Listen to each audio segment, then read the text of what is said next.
If you want your first 5 paying clients, listen up because you need to hear this. The hard truth is you will not get your first paying clients simply because you love doing makeup. The majority of newer makeup artists are not struggling because they're new. They're struggling because they're not treating their business like a business.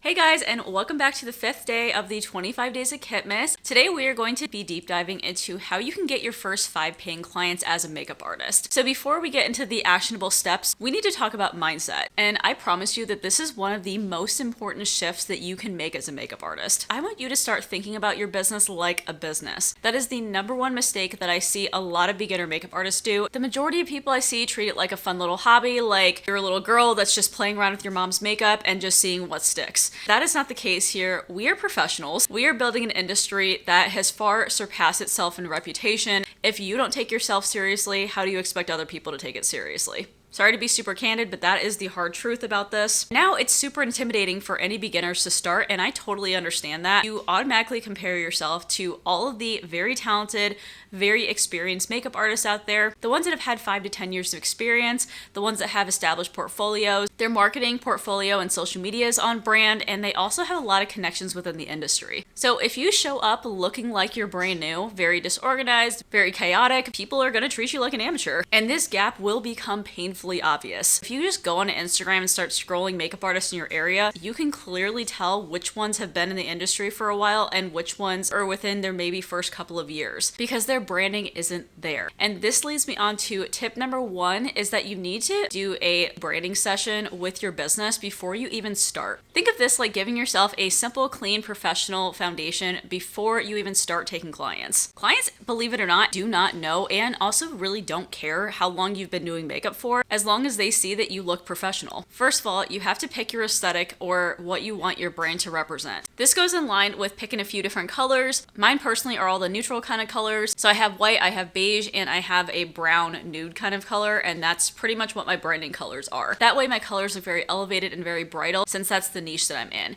The other thing you should probably do is pick a couple of fonts.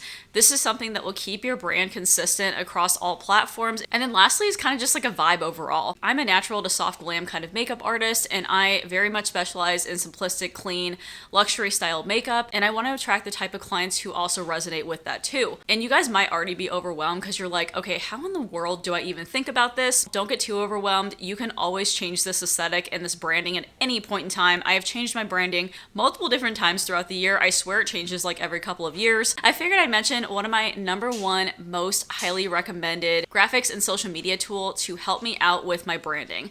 And this is a website called Canva. If you guys have never heard of it before, there is a free unpaid version where you can go and make an account, and it literally helps you set up all of your branding. So you can pick out your fonts, you can pick out your colors, and they have all of these free customizable templates for every single social platform. I have the paid version only so I can access the premium features, but if you use it for your business, you can also use Canva's paid version as a tax write-off. Just keep that in mind. And it's only $12.99 a month. The other things available on Canva are free photos and videos, free of copyright, free to use. You can use them on any of your social media pages. And I use most of their templates too for Instagram Reels. I really like that a lot. I make my YouTube thumbnails from Canva, and I have used Canva for years. I am also not sponsored by Canva, but would very highly appreciate if Canva did sponsor me. After you're done with branding for yourself, number 2 is creating a booking site or a website. If you are super intimidated, website builders do make it very, very easy nowadays, where it almost becomes a plug and play situation. I personally use a website called Squarespace. On Squarespace, they have templates that are already set up for you, already have an aesthetic. You just have to plug in your own words and your own media images, and that's about it. It really doesn't take that much effort,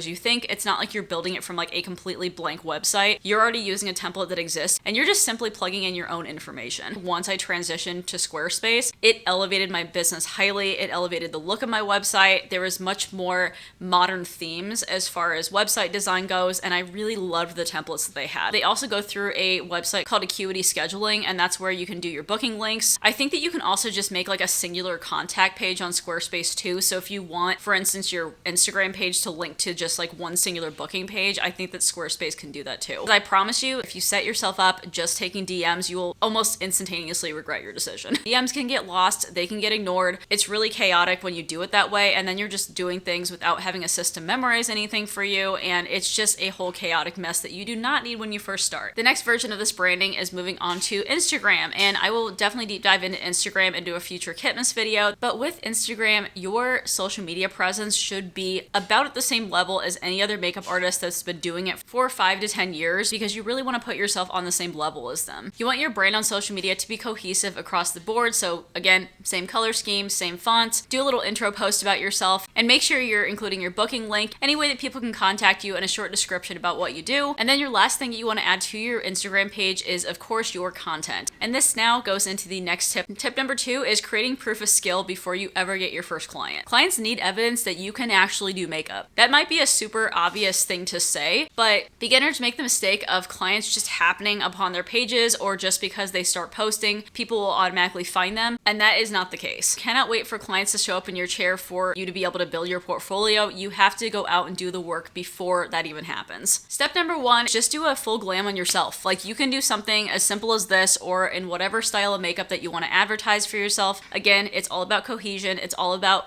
making your brand aesthetic. So if you're a natural soft glam kind of makeup artist, don't post yourself in like a full glam smoky eye. You won't be attracting the ideal clientele. Clients do not care who the model is. They just care about your skill set, and they care about if you can complete the task at hand. And step number 2 is practicing.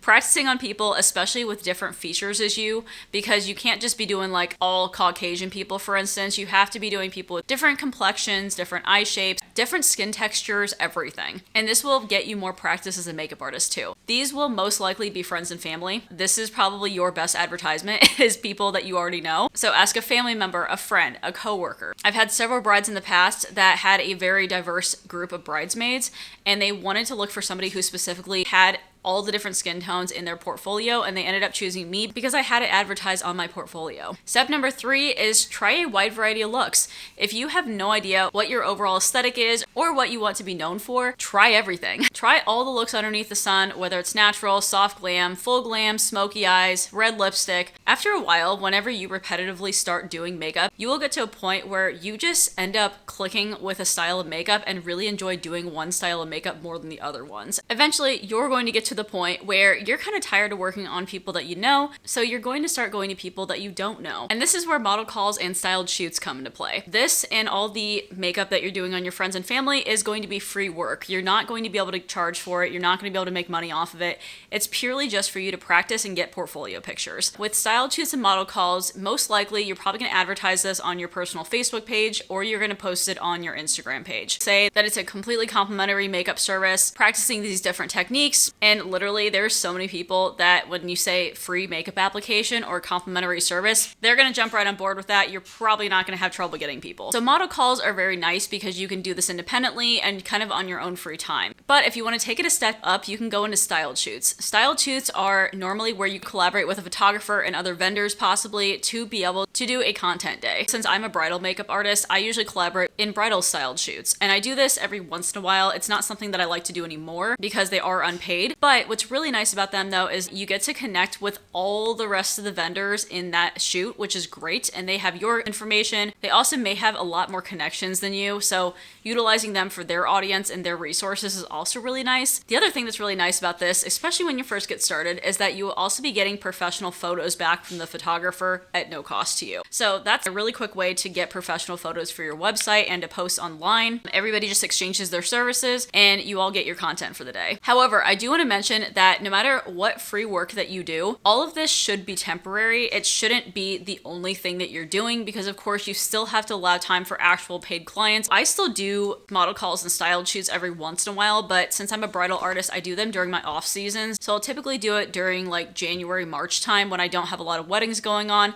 because I don't ever want to detract from me getting jobs because I'm doing this unpaid job. And that's the same with beginners too. Again, you kind of just have to treat yourself like you already have been in it for a while. So you have to make sure to reserve your time wisely. Once you have about, I would say 10 to 15 photos to post on your social media pages, I would post all of them, do captions, do hashtags, do everything. And then once you have a solidly built portfolio, then you can announce your services. So yes, all of this takes place before you even take your first paid clients. Because again, clients need to know that you do have experience working as a makeup artist and that you can actually do makeup. Then we're going on to tip number 3. This is when you're going to announce your services like like a professional. This is the second most common mistake that I see beginners make, is they'll announce it like they're new. Most everybody goes, hey, I'm new and just looking for practice, or I need faces to build my portfolio. Comment down below if you guys have made the mistake of doing that already. Don't feel alone. I did too. But here's what that tells people as a potential client. Screams beginner makeup artist, screams inexperience, screams not confident, and screams not trustworthy for an event. And you do not want any of those signals present in your business at all. So even if you are new, you do not have to advertise it like that. Clients don't need your life story, they need clarity. So here's some examples of what you might say instead. Now accepting bookings for glam appointments, opening 5 introductory rate spots this year. Now booking makeup clients for photo shoots, special events, and weddings. It's not lying, it's speaking like you're a business because you are. Then moving on to tip number 4, your first paying clients will most likely be somebody that you know. Beginners expect strangers online to book them, but realistically, it's going to be the people in your inner circle or people connected to your inner circle. These people already know you in real life. They trust you, they know your personality, and they know that you're not going to scam them. So start spreading the word. I know quite a bit of makeup artists that I've talked to that are beginning always stress about this a little bit because they're almost embarrassed to announce to people that they're starting, but the more people in your inner circle that know, the more the word can get out and the faster it can get out. Casually mention, to your coworkers, friends, family, hey, I'm taking makeup clients. If you ever need anybody for a special event, keep me in mind. This is also very true of my own personal experience too. My very first 3 weddings came from people that I knew or people that have been connected to people that I've known. So the first 2 clients actually came from when I was working as a MAC artist. Those 2 clients directly came into the MAC counter. Then the third wedding was a photographer that I used to work with at Ulta that recommended me to her bridal client, and that's how I booked my third wedding. And after that, it kind of just went on from there. Some of the people that I knew, some people I didn't, and still to this day, I want to say that about 90% of my clients that book me are from referrals. Tip number 5, and I briefly did mention this, but we're gonna go back to social media again. This is where beginners get stuck. They think that follower count equals success, when really it could not be farther from the truth. Follower count is just a vanity metric. I know that you've heard people say that before, but we do tend to look a little bit more highly upon people who have that 100,000 follower count as opposed to somebody who maybe has 200 followers. But from my own personal experience, the people that have like 100,000 followers are influencers. They're people that purely live online. People are not booking with them because their followers don't even live anywhere near them. Whereas people that have 200 followers might be completely booked because those 200 people all live in their city. It's very important not to take these things at face value. Then my last and final tip, and this is admittedly information that I have shared previously, but realized that I had to adapt with the times. So here is my updated advice for this. Tip number 6 is don't price yourself in beginner territory. Charging too little ultimately is a red flag because it signals to people that you're a beginner makeup artist or not confident in your abilities and you're undercharging yourself because you don't feel like you're worth it. So treat yourself like a professional and put yourself on the same level as other makeup artists. Now, I don't mean that you need to be out here, charging like $200 per face. That's a little extreme when you're a beginner, but I'm saying at least charge what other people are generally charging as an average in your area. Because let me just put it out there, if you see an artist charging $50 to $60 for a full glam makeup look, doesn't your mind naturally just go to, oh, they must be a beginner? Whereas if you're charging $85 as a beginner, then they're like, oh, this person must have experience. Doing heavy research on this really does come into play. You want to research the average price in your area, what the lowest price is that people charge, and make sure not to go below this. You never want to undercharge yourself. You never want to undercut other artists. You want to make sure your prices match the standard in your area. Because believe me, if you start pricing yourself in the cheap category, it's going to be harder and harder each year to try to raise your rates and also get clients to understand why you're charging what you're charging to. You automatically want to come in as the authority and come in as the experienced, level-headed, grounded, professional makeup artist and show people that you are worth it. Before I wrap up, I just want to leave you guys with this. Getting your first 5 paying clients is one of the hardest things that you will do as a makeup artist. Not because you're not talented, but because building trust takes time. Inevitably though, those 5 clients will come. It might take longer than you expected. It might test your patience a little bit. You might have days where you feel invisible or just feel discouraged. You're not failing, you're building something organically, and that will take time naturally. And I know we all jump on this comparison train, but I do want to put it out there that every single established makeup artist, people that are killing in the industry, getting flown all over the world for their clients, those people started in the exact same place that you are right now and had to go through the exact same process. None of us skip skipped this phase. We had moments like you, moments where nobody booked us, moments where we questioned our own worth, and moments where we almost quit. But we kept showing up, and that is exactly what you're going to do too. Your first 5 clients will come, and once they do, the next 5 will come even easier. So on that note, I hope you guys did enjoy this video and that you found it helpful. If you guys did enjoy it, make sure that you like the video, comment if you have any questions or anything to add to this. Don't forget to subscribe because you don't want to miss out on the next Kitmas videos that I have planned for you guys. And as always, I hope you guys are having an absolutely fantastic day, and I will talk to you guys in tomorrow's video. All right, bye.